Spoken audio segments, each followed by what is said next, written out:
There have been two big stories about Apple in the first week of July.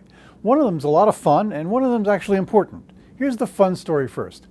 Some enterprising reporter discovered that Apple had filed trademark papers in Japan for the term iWatch. And now other reporters have looked around and found similar stories from Korea and Taiwan. And hey, it looks like Apple is really going ahead on some speed at some level with the idea of putting making a internet watch product. This is the fun story. Not clear there's any demand for an iWatch. No one knows what the product would look like. A lot of companies are doing it so that Apple would be competing with Sony, who's also got a product out, and Samsung, all working on the same thing. So it's not clear there's a lot of money for Apple. If you're looking for the Apple next big thing, this might not be it, at least not for a generation or two. Generation of product, not a generation of human beings. Okay, the important story, and it's much less splashy, is that Apple looks like it's got a deal in the works with Time Warner Cable. Not with Time Warner, the studio, that's pretty easy, but actually with the cable company to provide cable content for iTV, for Apple TV. This is a really big story because this has been the big hurdle.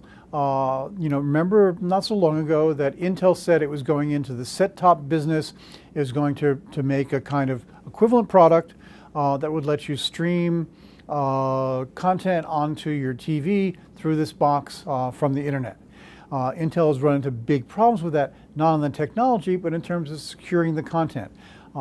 That cable companies are really, really leery about sort of cannibalizing all of their own content, and especially at cutting the value of their own network for delivery system.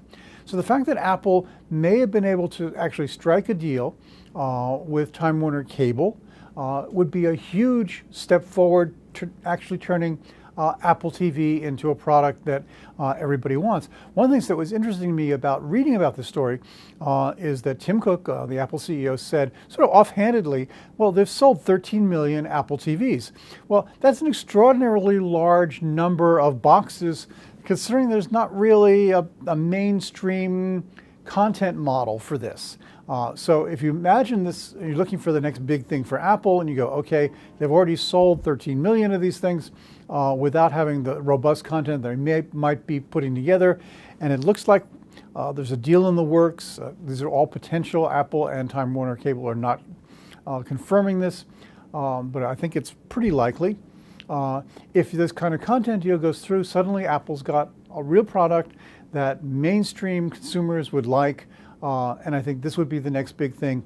Not nearly as splashy as saying, hey, I got an iWatch, Dick Tracy calling Dick Tracy, but actually in terms of profit, a lot bigger. This is Jim Jubak for Jubak Asset Management.